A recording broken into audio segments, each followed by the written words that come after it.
Voilà, bonsoir à chacune, bonsoir à chacun. Nous terminons ce soir notre étude sur Marie.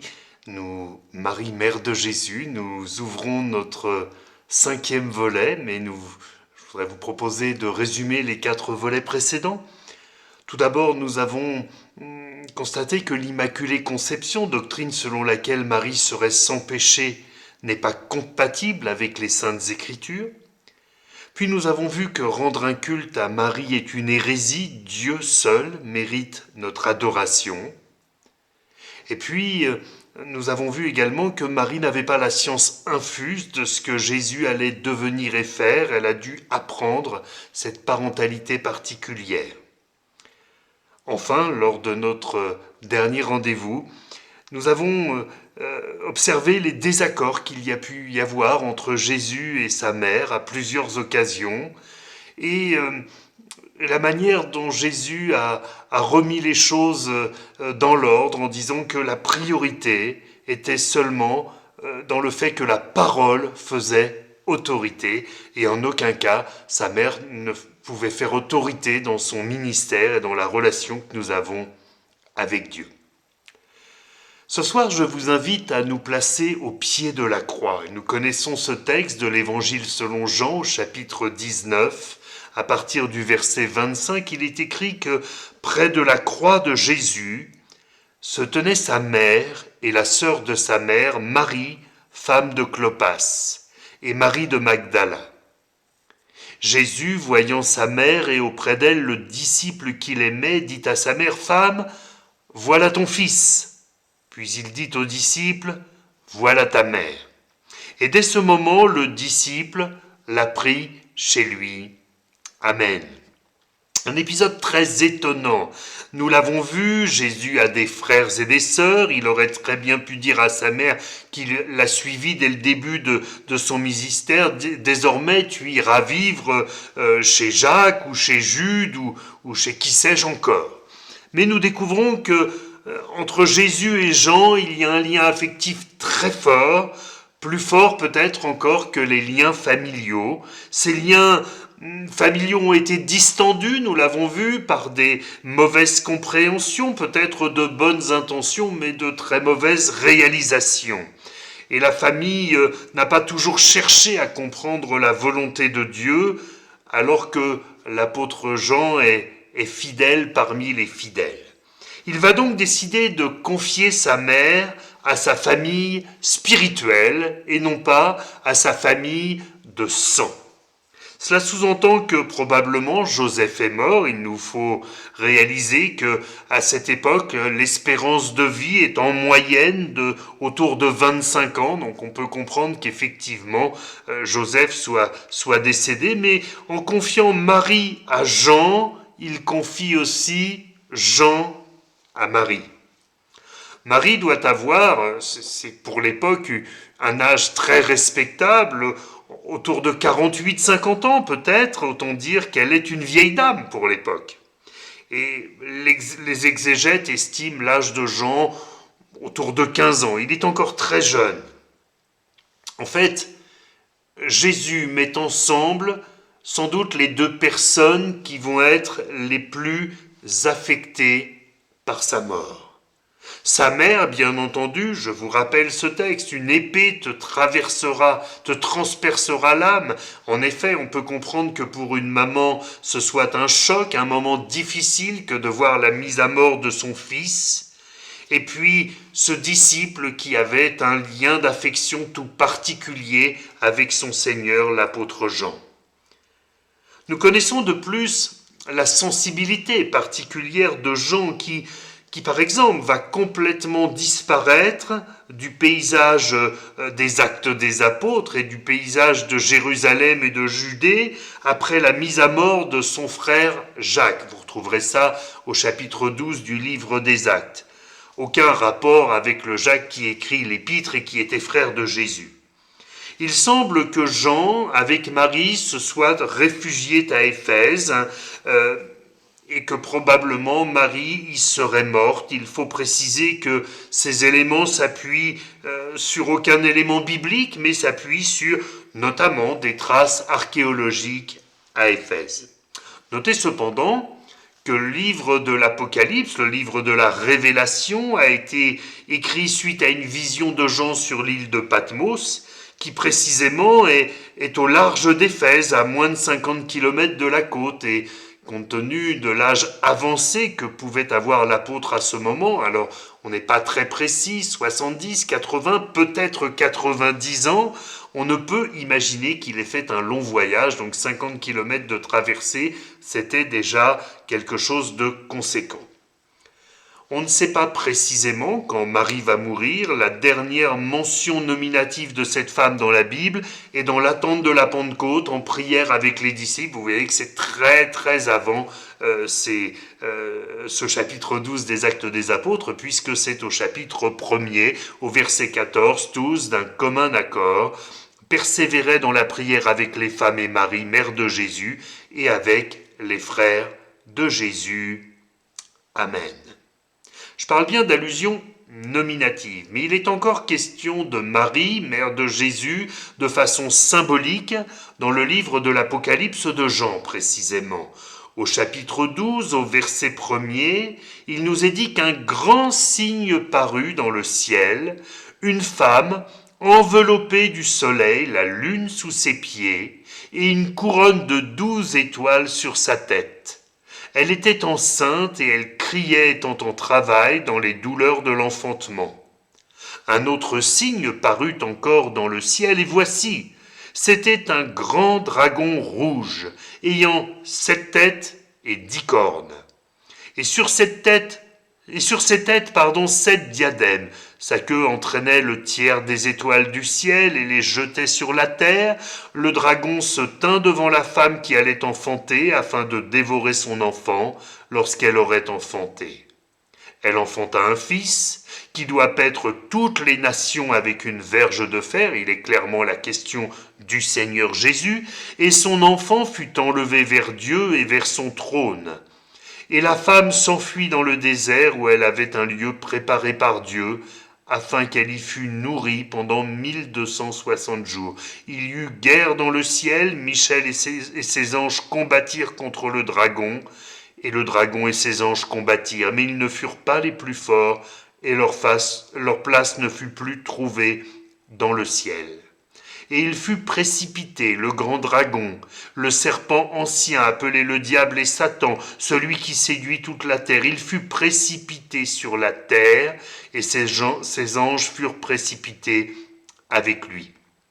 Et j'entendis dans le ciel une voix forte qui disait « Maintenant le salut est arrivé, et la puissance et le règne de notre Dieu, et l'autorité de son Christ, car il a été précipité, l'accusateur de nos frères, celui qui les accusait devant notre Dieu jour et nuit. Ils l'ont vaincu à cause du sang de l'agneau et à cause de la parole de leur témoignage, et ils n'ont pas aimé leur vie jusqu'à craindre la mort. » Alors je ne m'arrêterai pas à chaque détail de ce texte, car cela entrerait dans le cadre d'une étude beaucoup plus longue sur l'intégralité de la révélation que Jean a reçue dans cette circonstance. Mais je voudrais attirer votre attention sur les 12 étoiles sur la tête de cette femme qui est manifestement Marie, qui donne naissance au Sauveur du monde. Cela nous rappelle forcément le drapeau européen avec ses 12 étoiles sur fond azur.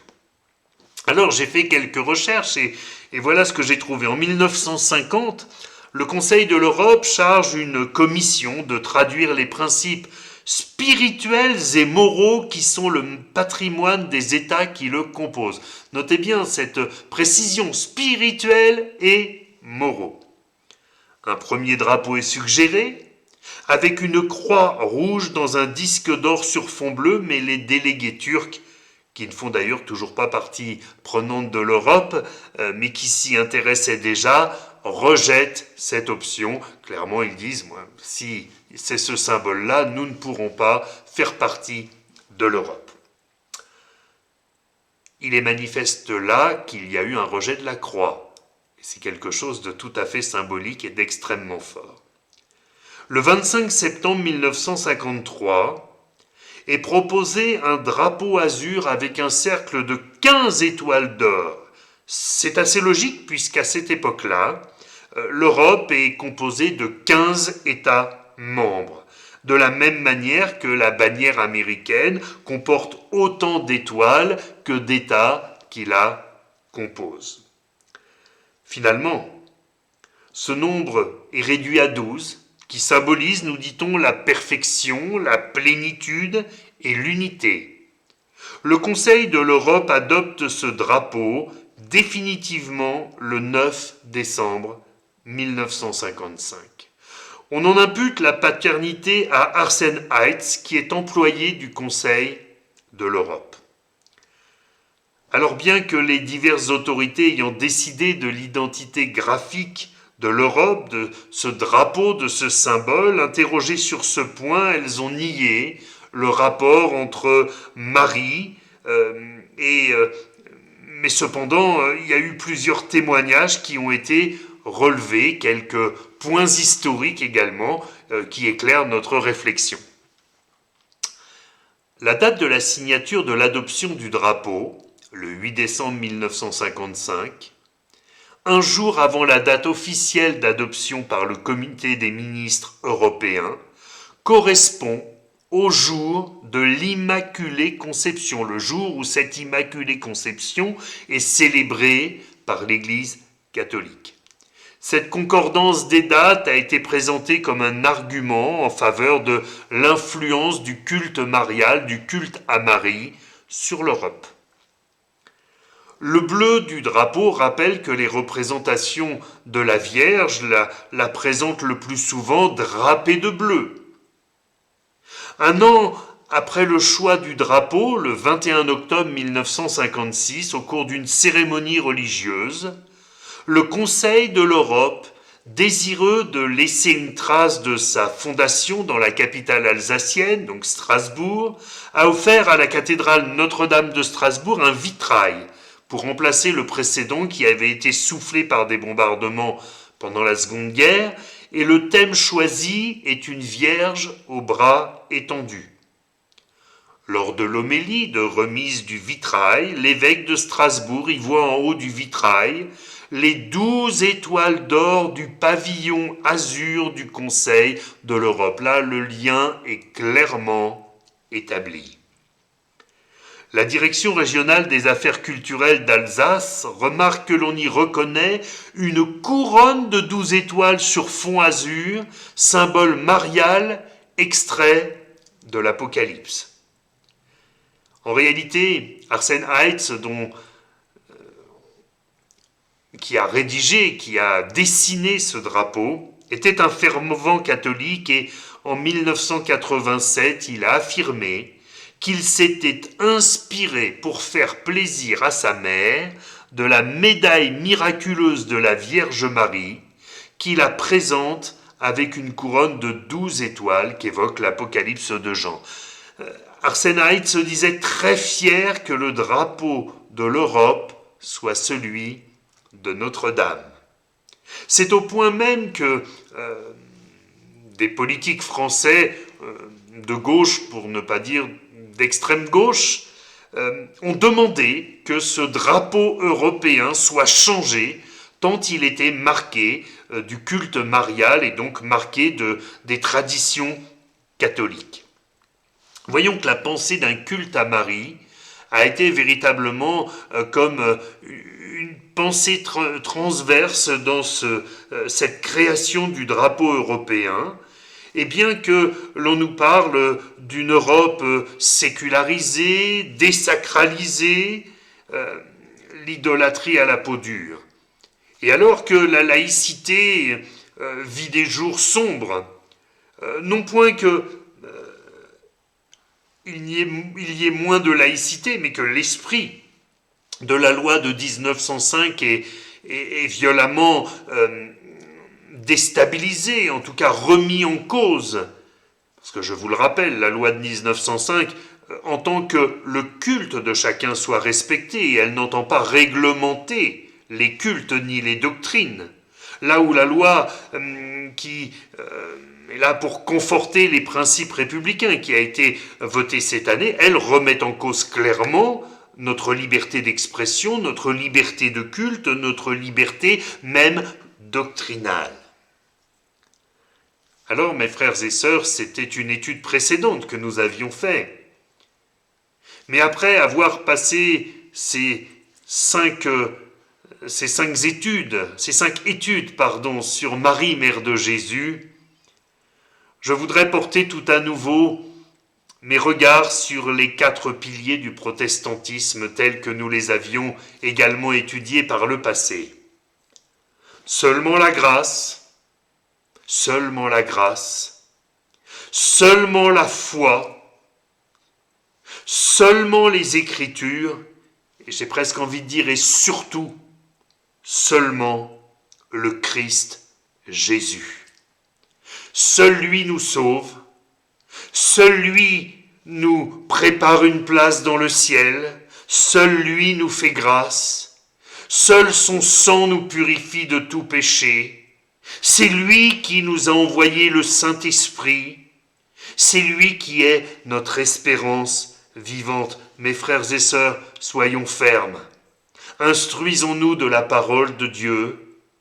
Passons du temps dans la prière, apprenons encore mieux à connaître notre Seigneur, afin que, sous prétexte d'œcuménisme, nous ne nous laissions pas gagner par des doctrines qui ne sont ni scripturaires, ni conformes à la vérité. Que Dieu nous bénisse, mes frères et sœurs. Prions ensemble le Seigneur. Grand Dieu du ciel, je te loue de nous avoir donné ton Fils, ton unique, ton bien-aimé, Jésus-Christ. Seigneur, à toi seul la gloire. Nous voulons nous attacher à ta parole, nous attacher à la doctrine de notre salut. Nous voulons nous attacher à la vie du Saint-Esprit.